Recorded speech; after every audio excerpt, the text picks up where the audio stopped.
How much weight are we using to get down? 1 pound on the back, and then I'll put 1.5 pounds onto the fronts because I'm going to try and keep them just up to the bow. And we're going to run a bigger bait on the front to get a scent trail going out. I'm going to run usually a full frame on the front with the head. Try and get a blood trail and a scent trail into the water and drawing into our back rods first. Hopefully our big rods, or the front rods will pick up our bigger fish because it'll be a bigger bait. A lot of people, what they do is they'll come out halibut fishing and they'll fish for a while and then want to move. There's two theories on halibut fishing. Some people move a lot until they find the halibut. Other people go to a spot that is known for halibut and they do what you say, which is setting up a scent trail. Absolutely. And that's putting down bait, and sometimes they'll use scent as well that they'll put on the bait, and they put it down, and they allow with the current, the current will pull the scent off the bait and start moving down, and the fish start smelling it. There's a fish hitting right now. And the fish, oh, I'm not ready for him yet. He was just a tester anyways. Yeah, he's just eating. Just a little guy. And the other thing too is a lot of times when you see a lot of people when they're halibut fishing, there's so much to tell you in such a short time. But what they do is, you see a lot of people, what they do when they got a halibut on, or when they're getting bites, is they go too quick. And they set the hook too quick a lot of times, don't they?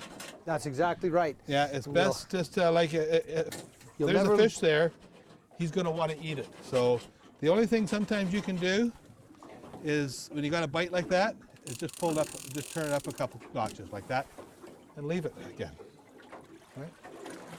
And also these little ones like that one, that was just probably a smaller rockfish or something nibbling. Yeah. It also gets our scent out there and gets a feeding frenzy, puts a vibration in the water, which the halibut can sense, and gets the fish coming towards our boat. So all these little nibbles, that's why I throw a herring on there. Hopefully that these little fish get the herring off. They start shredding the herring and stuff and get our scent trail out into the water for the big fish. I thought I knew everything. And that's the neat thing about fishing, is every single time you think you know it all, the fish proves you wrong. And you learn new things from people all the time. That's cool. This will be up on our bow rod. Also, this will be for our big fish. As you can see, it's a relatively large piece of bait. For the bigger halibut, get it down and it'll create a nice scent trail for the other rods. And it'll be our big fish line.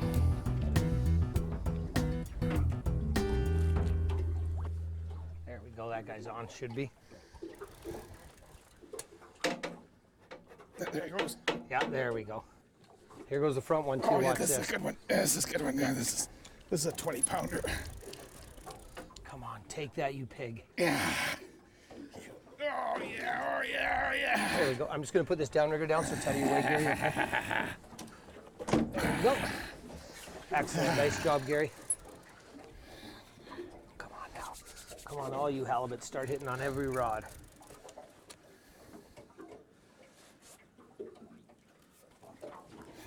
Not much talking here, folks, but because we're playing the first fish of the day, the bite's just starting to happen. The tide, which is something that we have out here on the coast, or in all of our oceans, especially the farther north you go, you get the bigger tides. The tide is just starting to swing. And where are you at? Where are you at? He's right here. Here, we'll just release him here. Yeah, but we'll show people to him here. This is a halibut, Pacific halibut. So I said, I thought he'd maybe be 20 pounds when I first said it. But he's probably about 15 pounds. And of course they get 1, 2, 3. The record is up close to 500 pounds. And that's all solid meat as well. And he, you see how he's dark on the top side? He's perfect in camouflage when he's on the bottom. And yet if you look on the bottom side here, you can look underneath him. See, when he shakes his head there, he's white. And this is all really good meat. But we're gonna release him. You see how he's white on the other side there? You see that? But this is not the fish we're looking for. We're looking for something bigger than this. And we're going to let this little male back to get bigger. And so we'll ask Mike to release it. And then I'll come back here and We're going to turn this guy back loose so he can get bigger. There we go, and he's gone. He's gone. Now, you see, they're a little harder to hook because what we're using, and this was developed by the commercial folk. This is called a circle hook. You see that hook there? You see how it's a circle? When they hook themselves, they turn onto that hook, and you really get a good hook set. It's really hard to lose them, but then again, sometimes it's hard to release them as well. But that fish went back unharmed. The only thing he's going to remember now is he'll think twice about picking up something off the bottom. And hopefully we'll find his mother out there in a few minutes. And of course, that way is Japan. That way right there is the Pacific Ocean. 10 miles this way or so is the north end of Vancouver Island. And we're out where the giants live and where very few people fish. This one here. Good boy. Yeah. It is a nice one here. So what's this one? You sure you don't want this, Gary? This is a nice fish. I got a nice fish here too. Okay, good. Oh yeah. Whoa. I don't think we're hooked together, do you? No, I'm not feeling you, but the back one might be though. I think he got wrapped around something, so.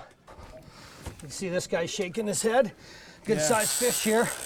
I know, I got a good sized fish over here too. Yeah, he came straight to the back here. Let's so. see when I pull on that. Can you see me lifting it? No, I'm not feeling it. Well, your rod just lifted that.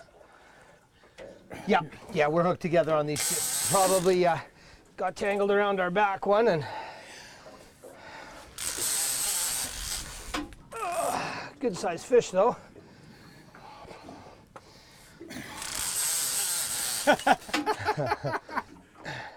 Yours should be, I'm seeing your bead there, so. Oh, shaking his head there. How many lines do we have? I'm not sure yet. I'm just seeing the. Okay. We've got everything. Okay. There's the fishes right there. Is it? Yeah, I just saw them. Yeah.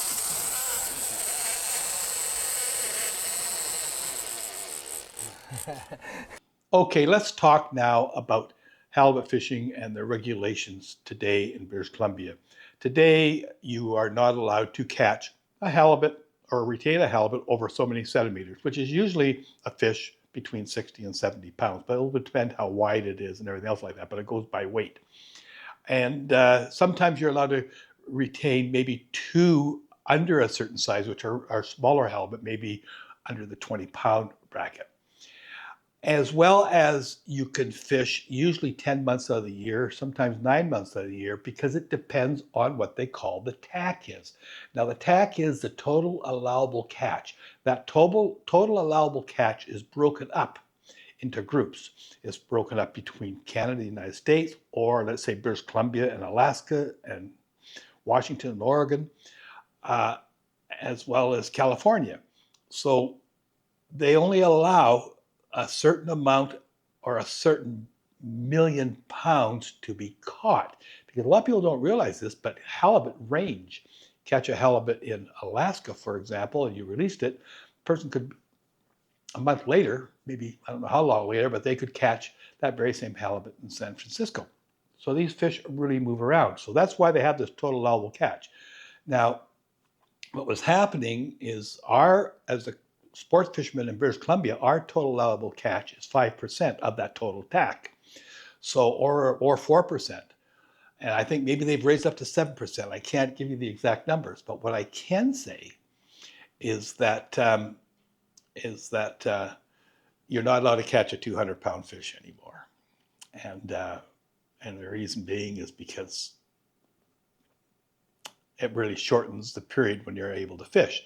So fisheries decided, well, this is, and sports fishermen really complained. And so what they did is they said, okay, we will lower the size of the fish that you can catch. And in that way, it'll extend the amount of time you can fish. So instead of fishing 3 months, if you're able to catch any type of halibut, any size, they extends it to maybe 10 months because you're only keeping fish under 60 pounds. Now, a lot of people don't know that. Some people think that the reason why They changed those rules is to protect the females and their eggs or their babies, and that is not the truth. There are a lot of big fish. As a matter of fact, if you're a commercial fisherman, and of course your tax is a lot larger, they can keep larger fish. They get paid more money for a fish over 100 pounds than one under 100 pounds. Now, the last thing is people will say, well, you know, these fish they're really tough when you catch a big one. You should release it because they're not as good tasting as the small ones. Well, that all originated from guides, because usually when you go out fishing for halibut, you will catch small ones and then fill your limit before you'll ever get a large fish. And of course, the guide was always say to his clients, that is the best tasting. That they're the chickens. We call them chickens, and they are the best halibut you can get and you can buy that you could ever eat. And that's not true either. They're good tasting, but so are the bigger halibut.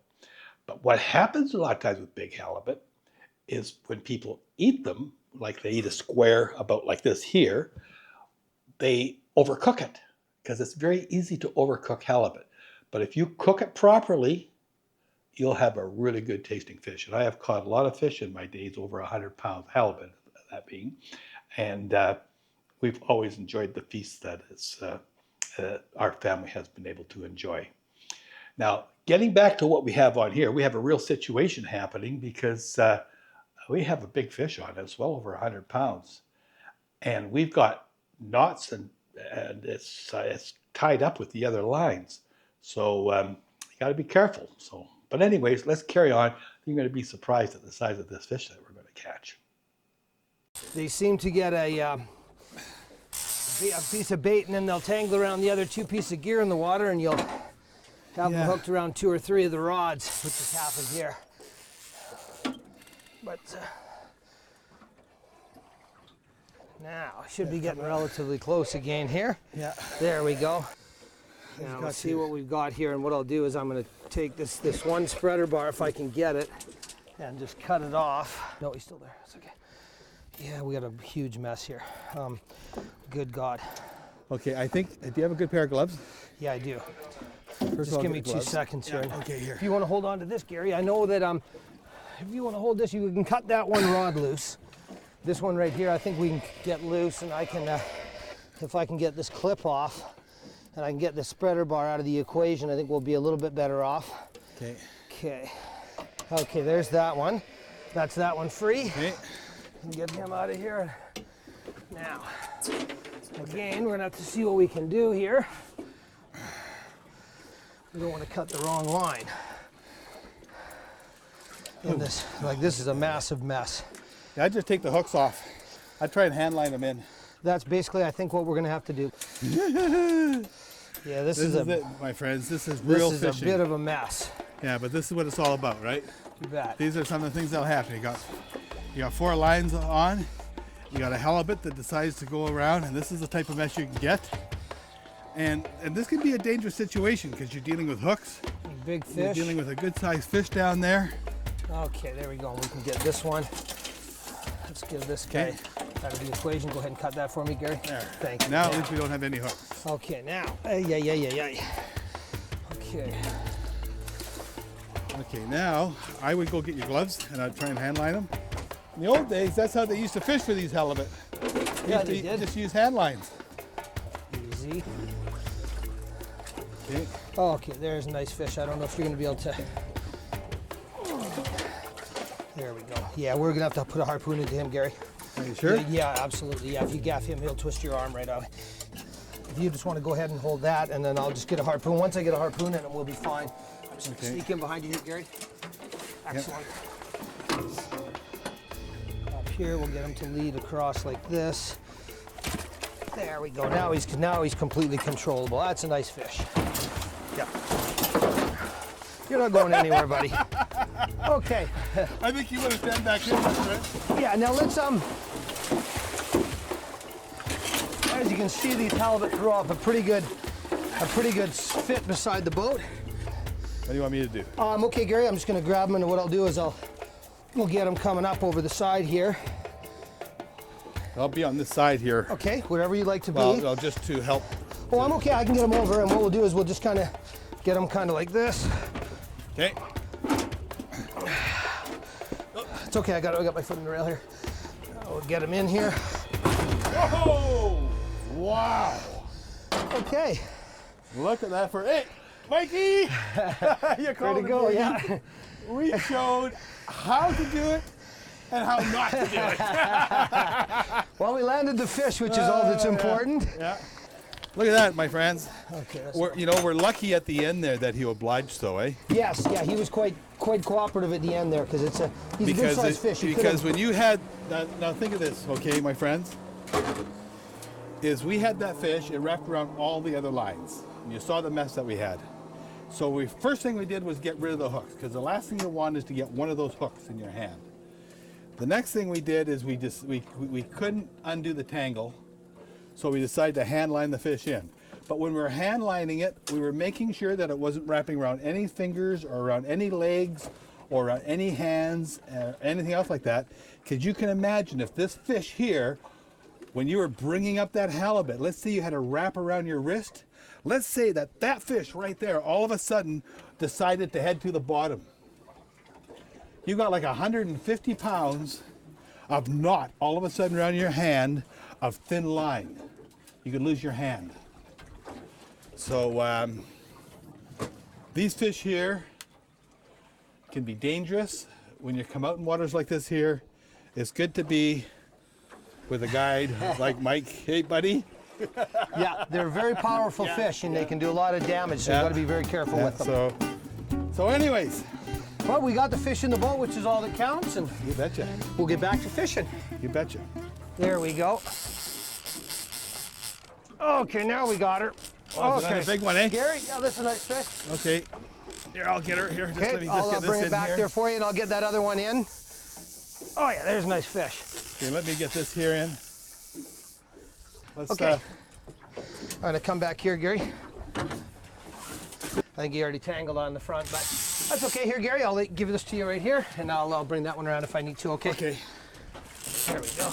Oh no, we're okay, Gary. Yeah, we're all right. It's just the tide that's Oh,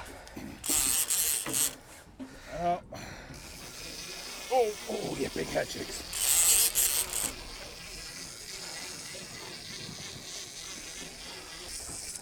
There we go. Wow. Talk about lucky, eh? Yeah. If I can. Okay, you're good, Gary. Oh, that was lucky. Looks like that bait was taken on that one too, eh? Yeah, he raped me. Man. Here he is. Okay, how big is it, Gary? It's about 40. Okay. But now, hold on, I got to ask the cameraman. Would you like this fish? Would you like to take this fish home? Yes, please. You've got a license? I do. Okay, then this is your halibut. Yeah, we'll take this for the cameraman. Okay, I'll be right there. You want to have a look at him there? That's a nice halibut, buddy.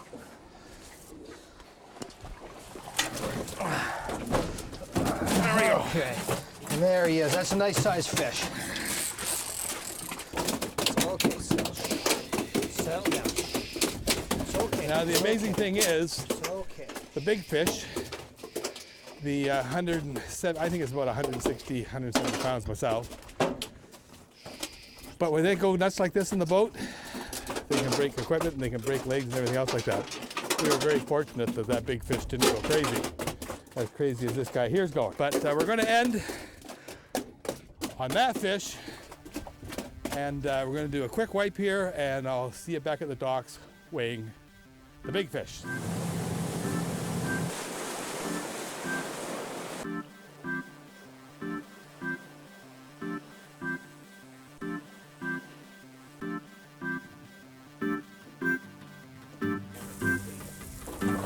As a side note to this adventure, I have to add how tasty this big fish was. A chunk of fillet cooked for 20 minutes at 350 degrees produced a mild-tasting tender meal that was accompanied by a great sauce. So much for big fish being tough.